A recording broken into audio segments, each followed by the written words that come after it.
अस्सलामुअलैकुम। कैसे हैं आप सब लोग? उम्मीद है आप सब बिल्कुल खैरियत से होंगे। अल्लाह ताला आप सबको हमेशा खुश और आबाद रखे, आमीन। तो जनाब, कैसी जा रही हैं आपकी गर्मियां और क्या क्या है इस गर्मी में आप सबकी सरगर्मियां? हमारी सरगर्मियां तो ये है कि हम इस गर्मी को एंजॉय कर रहे हैं, क्योंकि यहाँ पर गर्मी कम आती है और जब भी आती है तो लोग इसको एंजॉय करते हैं। तो जनाब, आज की वीडियो देखकर आपको आइडिया तो हो ही चुका होगा कि आज हम किस हवाले से बात करने वाले हैं। तो फिर वक्त जाया किए बगैर हम चलते हैं अपनी वीडियो की तरफ।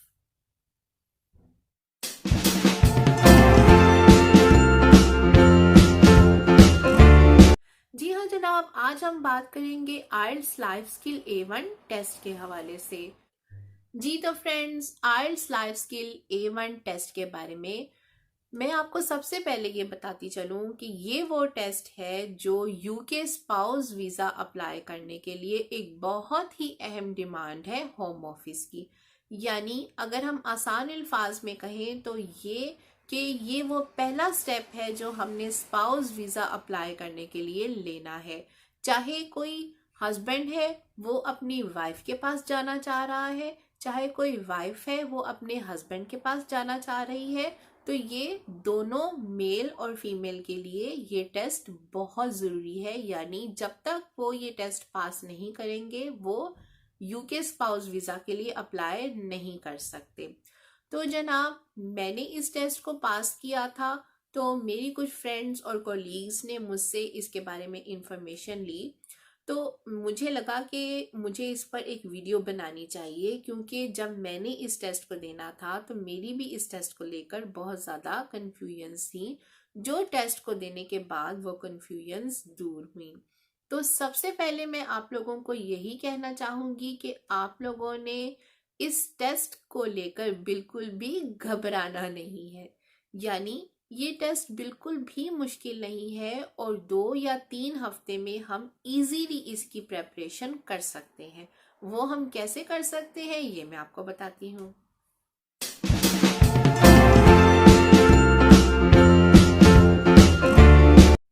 अच्छा जी, इस टेस्ट का जो रिजल्ट है वो सिर्फ पास और फेल में है, ठीक है। इसके लिए आपको कोई 6 बैंड, कोई 7 बैंड, कोई 8, कोई 9 बैंड नहीं चाहिए इस आइल्स लाइफ स्किल A1 टेस्ट को पास करने के लिए। इसके लिए सिर्फ और सिर्फ आपको पास और फेल का जो है वो रिजल्ट आपको मिलता है, ठीक है। जी जनाब, तो ये है मेरा रिजल्ट कार्ड और आप देख सकते हैं कि इसका रिजल्ट जो है वो सिर्फ पास और फेल में, जैसे मैंने आपको बताया, तो ये है मेरा रिजल्ट पास में, ठीक है।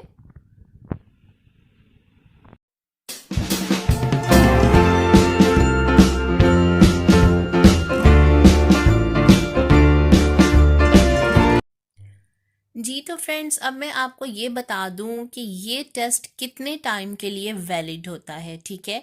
यानी जब हम इस टेस्ट को देते हैं और जब हम पास कर लेते हैं इस टेस्ट को, तो हमारे पास करने के 2 साल बाद तक ये टेस्ट वैलिड होता है। यानी कि इस टेस्ट के पास करने के 2 साल बाद तक हम वीज़ा अप्लाई कर सकते हैं, यानी स्पाउस वीज़ा, ठीक है।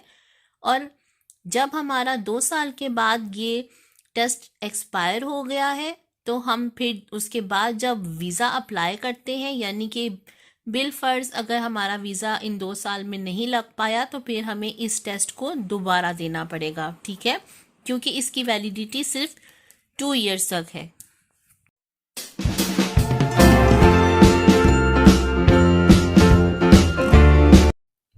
स्पाउस वीज़ा के लिए हमने जो ये टेस्ट देना है, जिसका नाम है आइल्स लाइफ स्किल A1 टेस्ट, इसको देने के लिए सबसे पहले ये बात याद रखें कि इसके सिर्फ और सिर्फ 2 मॉड्यूल्स हैं। पहला क्या है? लिसनिंग, और दूसरा स्पीकिंग। हमने सिर्फ और सिर्फ इन 2 मॉड्यूल्स को ही तैयार करना है। लिसनिंग जो है वो 25% है और स्पीकिंग जो है वो 75% है।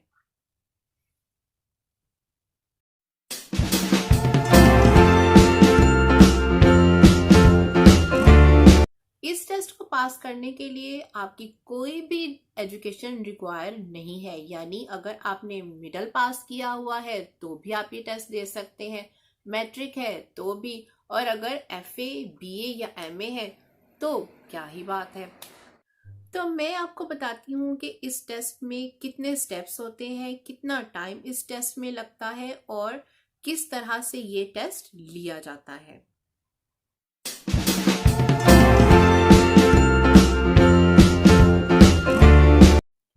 अच्छा जी, ये टेस्ट जो है वो आम एग्जाम की तरह किसी एग्जामिनेशन हॉल में नहीं लिया जाता, बल्कि इसके लिए एग्जामिनर 2 कैंडिडेट्स को एक साथ अपने पास बुलाते हैं और ये टेस्ट उनसे लिया जाता है।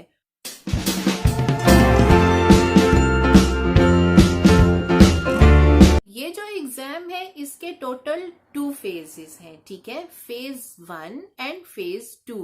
और अब जो फेज 1 है उसके आगे से 2 स्टेप्स हैं, यानी 1A एंड 1B। और इसी तरह फेज 2 जो है उसके भी आगे से 2 स्टेप्स हैं, यानी phase A and phase B।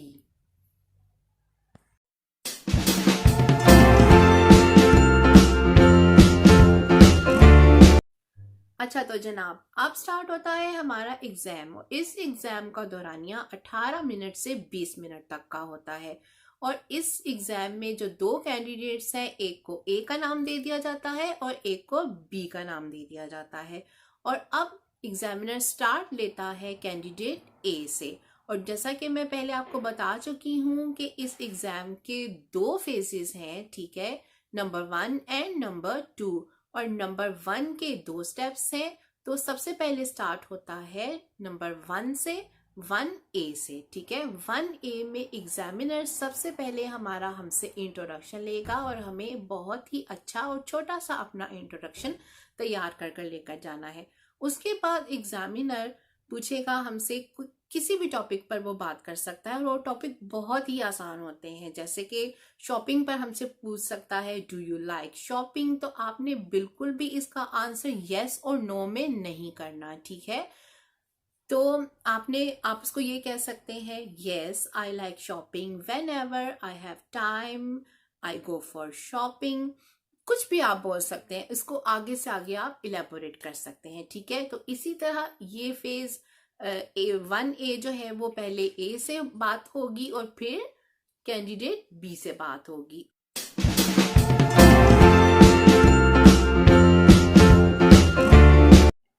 अच्छा जी, अब फेज 1 का स्टेप A तो हुआ कंप्लीट, जिसमें हमसे लिया गया हमारा इंट्रोडक्शन और हमारी किसी भी टॉपिक पर एग्जामिनर से कन्वर्सेशन हुई। और अब स्टार्ट होता है स्टेप B। स्टेप B में क्या होता है कि एग्जामिनर एक टॉपिक दे देता है कैंडिडेट A को और एक टॉपिक दे देता है कैंडिडेट B को, ठीक है। और वो कहता है कि आप दोनों ने अपने अपने क्वेश्चंस इन टॉपिक्स पर तैयार करने हैं, जो भी आपके माइंड में क्वेश्चंस हैं, ठीक है। और ये टॉपिक बहुत ही आसान से होते हैं, जैसे कि होटलिंग हो सकता है, इंटरनेट हो सकता है, टेलीफोन हो सकता है, टेलीविजन हो सकता है, ठीक है। बहुत ही आसान से होते हैं। और जो जो हमारे माइंड में उस पर क्वेश्चन आ रहे होते हैं वो आपको वो राइट डाउन करने के लिए बोलते हैं, ठीक है। और इसको राइट डाउन करने के लिए वो हमें पेंसिल और पेज भी प्रोवाइड करते हैं। और फिर जब 1 से 1.5 मिनट का टाइम हमें दिया जाता है, उसमें हम अपने क्वेश्चंस तैयार कर लेते हैं। तो फिर कैंडिडेट A का जो टॉपिक है वो उससे क्वेश्चनिंग करेगा उसके बारे में B से, और जो B का टॉपिक है वो उसके बारे में क्वेश्चनिंग करेगा A से, ठीक है। और 2-2 मिनट हमें क्वेश्चंस करने के लिए दिए जाते हैं, यानी कि ये 2 मिनट की कन्वर्सेशन होगी।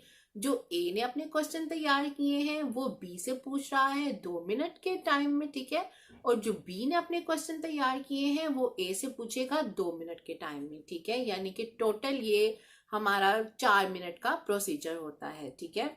और इसके बाद हमारा जो फेज 1 है वो कंप्लीट हो चुका, यानी हमने इसका स्टेप A भी कर लिया और हमने इसका स्टेप B भी कंप्लीट कर लिया।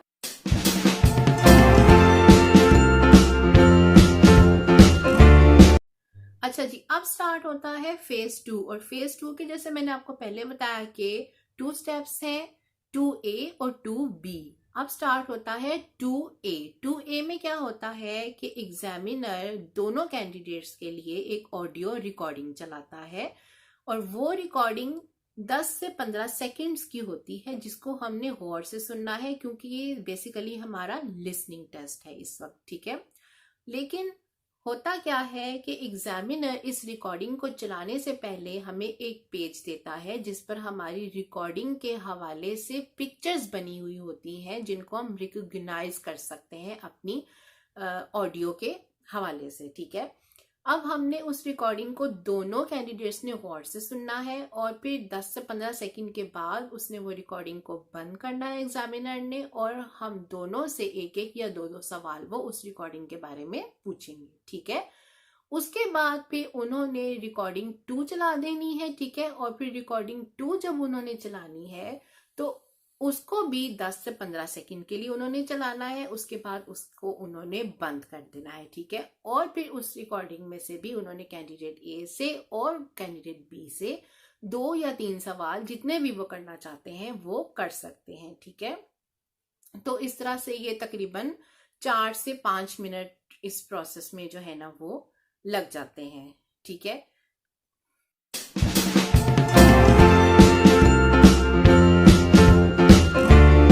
अच्छा जी, अब स्टेप बी में क्या होता है कि एग्जामिनर हम दोनों कैंडिडेट्स को, कैंडिडेट ए और कैंडिडेट बी को, दोनों को एक ही टॉपिक देते हैं। यानी कि वो बहुत ही आसान सा टॉपिक होता है, जैसे कि वो समर सीजन पर भी हो सकता है, वो विंटर सीजन पर भी हो सकता है, वो ट्रैवलिंग पर भी हो सकता है, वो फूड पर भी हो सकता है, ठीक है। और कैंडिडेट ए और बी ने करना क्या है कि उन्होंने आपस में इस टॉपिक पर कन्वर्सेशन करनी है, ठीक है। लेकिन इस कन्वर्सेशन के लिए उनको कोई भी पहले टाइम नहीं दिया जाता, यानी कि जैसे पहले हमने फेज 1 के स्टेप 2 में क्वेश्चनिंग की थी एक दूसरे से, तो हमें पेज और पेन दिया गया था और 1.5 मिनट दिया गया था उन क्वेश्चंस को तैयार करने के लिए। लेकिन ये वाले फेज 2 के स्टेप बी में हमें कोई भी पेज और पेन नहीं दिया जाएगा। ये हमने राइट अवे जो उस वक्त हमारे माइंड में क्वेश्चंस आ रहे हैं, हमने वही अपने दूसरे कैंडिडेट से क्वेश्चन करने, और आपस में एक हमारी बात से बात चल निकलेगी, ठीक है जी। तो जनाब, इस तरह से हमारा ये टेस्ट कंप्लीट हो जाता है। बहुत ही आसान सा टेस्ट होता है।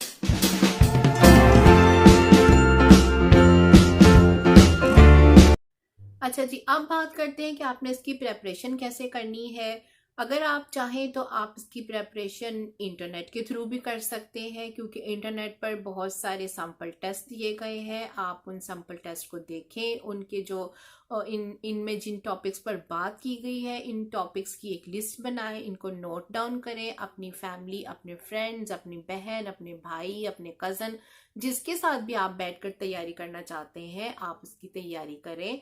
और अगर आपको लगता है कि आपने तैयारी कर ली है और अब आप ये टेस्ट दे सकते हैं, लेकिन फिर भी आप थोड़ी डाउटफुल हैं, तो आप ऐसा करें कि बहुत सारी एकेडमीज बनी हुई हैं, वहां पर जाकर आप एक असेसमेंट दे दें, ठीक है। वहां पर बिल्कुल ऐसे ही इसकी असेसमेंट ली जाती है जैसे ये टेस्ट लिया जाता है। तो आप लोगों ने इसकी एक असेसमेंट दे दें, जाके आपको पता चल जाएगा कि आप कितने पानी में हैं। तो जनाब जी, फिर आप जाकर अपना टेस्ट बुक कर लें।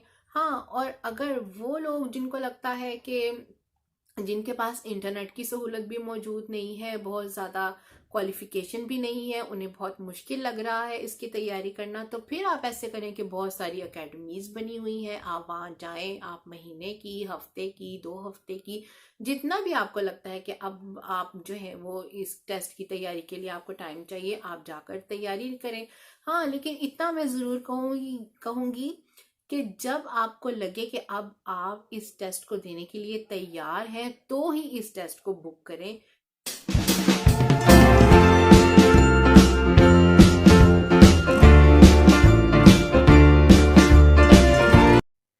जी तो फ्रेंड्स, अब मैं आपको बताती हूँ कि इस टेस्ट को प्रिपेयर करने के लिए कौन कौन सी बुक्स हमारी मदद कर सकती हैं, ठीक है। सबसे पहले लोग क्या करते हैं कि वो आइल्स का नाम सुनते ही इस किताब को परचेज कर लेते हैं, जो कि आपने नहीं करना, क्योंकि ये वो किताब है जो हमारे इस आइल्स टेस्ट के लिए नहीं है, बल्कि उस टेस्ट के लिए है जिसके 4 मॉड्यूल्स होते हैं, ठीक है। इसलिए आपने बिल्कुल भी इस किताब को नहीं लेना, ठीक है। इस किताब को साइड पे करेंगे, ठीक है। अब आप क्या कर सकते हैं कि आप वोकैबलरी की कोई भी अच्छी बुक ले सकते हैं। मार्केट में बहुत सारी बुक्स अवेलेबल हैं वोकैबलरी की। अगर आपको लगता है कि आप अपनी वोकैबलरी को वास्ट करना चाहते हैं तो आप इस बुक से मदद ले सकते हैं, ठीक है। इसके अलावा अगर आपको लगता है कि आपको अपने टेस्ट की तैयारी के लिए आपके टेंसेस जो हैं वो थोड़े वीक हैं, तो आप अपनी कोई भी टेंसेस की किताब जो है वो मार्केट से परचेज कर सकते हैं, ठीक है। इसके लिए आपने कोई आइल्स की बुक नहीं लेनी, कोई हैवी आपने बुक नहीं लेनी जो आप बहुत उसमें किताबों में घुसे रहे, नहीं। आपने जस्ट सिंपल बुक्स लेनी है जिससे आपकी वोकैबलरी वास्ट हो, और टेंसेस की बुक्स ले लेनी है जिससे आपको पता चले कि आप टेंसेस का इस्तेमाल कैसे कर सकते हैं, ठीक है। मैंने आप लोगों के लिए इस टेस्ट में जो टॉपिक्स आते हैं उनके लिए एक लिस्ट तैयार की है, वो लिस्ट मैं आपको दिखाती हूँ। उस लिस्ट के मुताबिक जो भी टॉपिक्स हैं उनके लिए आपने क्वेश्चंस और आंसर्स दोनों तैयार करने हैं, यानी वो आपके पार्टनर का यानी कि दूसरे कैंडिडेट का टॉपिक भी हो सकता है जो उसको मिले, तो इसलिए आपको उसके आंसर्स भी आने चाहिए और उस पर आपको क्वेश्चंस भी बनाने आने चाहिए, क्योंकि हो सकता है कि वो टॉपिक एग्जामिनर आपको दे दे, ठीक है, जिस पर आपने क्वेश्चंस तैयार करने हो। इसलिए आपने इन टॉपिक्स पर जो मैं अभी आपको दिखाने वाली हूँ, आपने इन पर अपने क्वेश्चंस भी तैयार करने हैं और आंसर्स भी तैयार करने हैं। तो इंशाल्लाह मुझे पूरी उम्मीद है कि अगर आप लोग इन सारे टॉपिक्स को अच्छे तरीके से तैयार करेंगे तो इंशाल्लाह आप लोग ज़रूर इस टेस्ट में कामयाब होंगे। तो चलिए आइए देखते हैं फिर वो कौन से टॉपिक हैं।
अच्छा जी, फेज नंबर 1 का जो स्टेप बी है, इसमें मैं आपको एक टिप देती चलूं कि होता क्या है कि अक्सर कैंडिडेट्स जो हैं वो मतलब अगर हम ए हैं तो हमारे बी कैंडिडेट ने हमसे सिर्फ 2 या 3 सवाल किए और वो चुप हो गया, जबकि अभी हमारे पास 2 मिनट में से काफी टाइम बाकी है कि वो हमसे क्वेश्चन कर सकता है, लेकिन उसने क्वेश्चन हमसे नहीं किए। तो हमने करना क्या है कि अब टॉपिक तो हमें पता चल चुका है, जैसे कि होटलिंग है, हम वो होटलिंग के बारे में हमसे बात कर रहा है, उसने हमसे सिर्फ 2 या 3 सवाल किए हैं। तो हमने क्या करना है कि हमने खुद से उसको थोड़ा इलेबोरेट करते जाना है, हमने खुद से उसको अपने बारे में बता देना है कि आपको ये होटल पसंद है, आप यहाँ होटलिंग करना पसंद करते हैं, आप ये खाना पसंद करते हैं, ये पीना पसंद करते हैं, ठीक है। तो आपने कोशिश ये करनी है कि आपका जो 2 मिनट का टाइम है ना, आप उसमें खामोश ना हो, आप बोलें, ताकि एग्जामिनर को पता चले कि आपको बोलना आता है, आप बोल सकते हैं, ठीक है।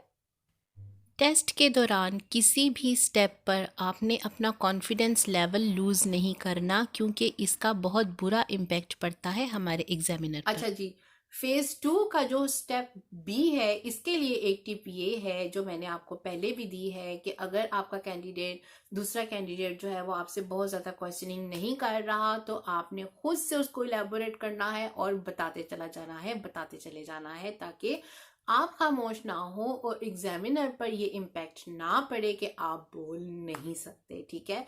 तो इस तरह से हमारा बहुत ही आसान सा हमारा बहुत ही मज़े का ये टेस्ट जो है वो ख़त्म हो जाता है, हमारे दोनों फेस कंप्लीट हो जाते हैं और हमने बहुत अच्छे तरीके से अपने जो एग्जामिनर हैं उनसे गुड बाय कर कर बाहर आ जाना है। ठीक है।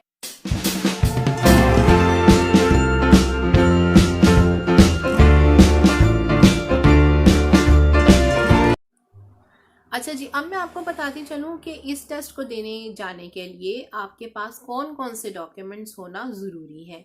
तो जनाब, आपके पास सिर्फ और सिर्फ आपका एक आईडी, वो आपका पासपोर्ट भी हो सकता है, आपका आईडी कार्ड भी हो सकता है। आपने सिर्फ और सिर्फ एक आईडी अपना लेकर जाना है। ठीक है।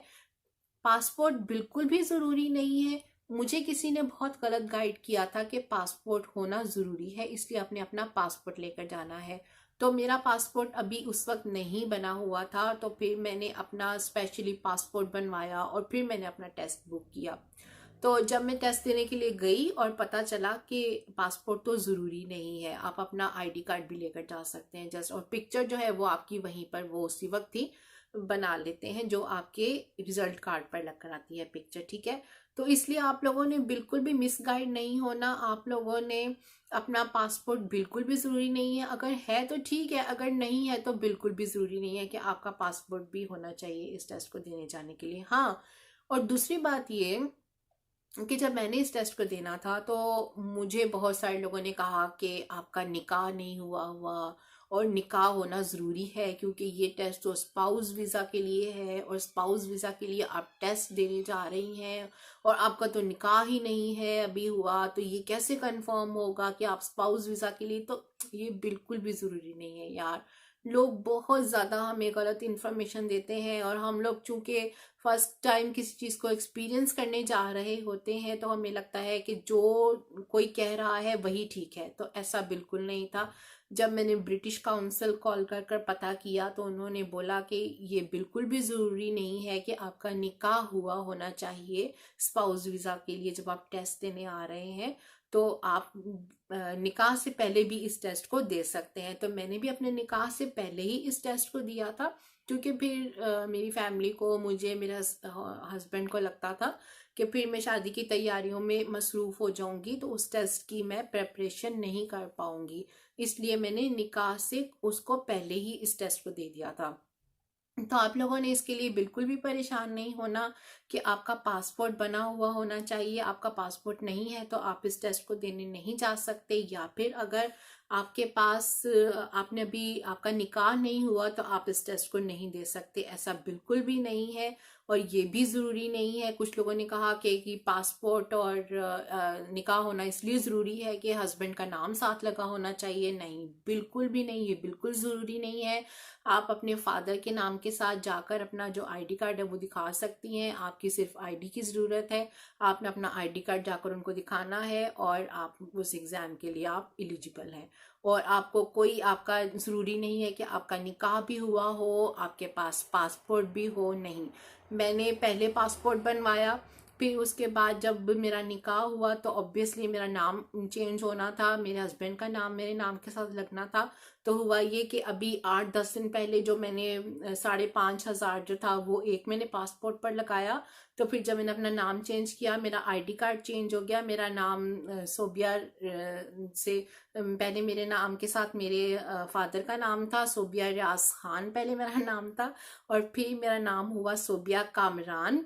तो जब सोबिया कामरान मेरा नाम हुआ तो फिर ऑब्वियसली मेरे जो पासपोर्ट था वो भी मुझे नया बनवाना पड़ा। ठीक है। तो इसलिए मैंने बहुत पैसे ज़ाया किए इन चीज़ों में, जो आप लोगों ने बिल्कुल नहीं करने। आप लोगों ने बिल्कुल मिसगाइड नहीं होना और आप लोगों ने इस चीज़ का बहुत ख्याल रखना है कि आप लोगों को इसके लिए आईडी जो है वो सिर्फ आपका एक आईडी चाहिए। पास अगर आपका निकाह हो चुका है फिर तो ठीक है, वेल एंड गुड है। अगर आपका निकाह भी हो चुका है, आपके पास हस्बैंड के नाम का, आपके नाम के साथ जो है वो आपके हस्बैंड का नाम आ चुका है और आपके पास उस नाम का पासपोर्ट भी है, फिर तो ठीक है, कोई मसले की बात ही नहीं है। लेकिन अगर नहीं भी है यार, तो आप अपने निकाह से पहले भी इस टेस्ट को जाकर दे सकते हैं। पासपोर्ट ज़रूरी नहीं है, सिर्फ और सिर्फ आपका आईडी कार्ड ज़रूरी है। ठीक है।